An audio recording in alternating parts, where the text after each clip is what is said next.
Pada September nanti pemeliharaan fisik sarana LRT Sumsel menjadi tanggung jawab pemerintah Provinsi Sumatera Selatan. PT Waskita Karya sebagai pengembang LRT Sumsel itu, tugas pemeliharaannya hanya mulai saat pelaksanaan Asian Games 2018 hingga September 2019.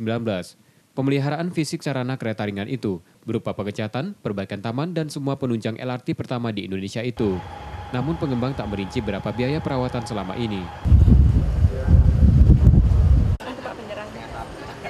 Mestinya 1 tahun pemeliharaan bulan-bulan Agustus September ini.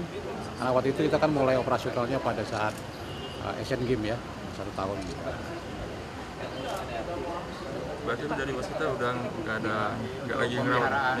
Oh, sampai nanti selesai pemeliharaan baru kita serah terimakan. Kapan ini?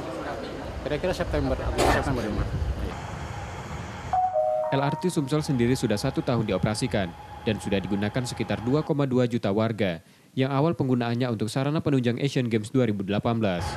Tim Liputan, Kompas TV, Palembang.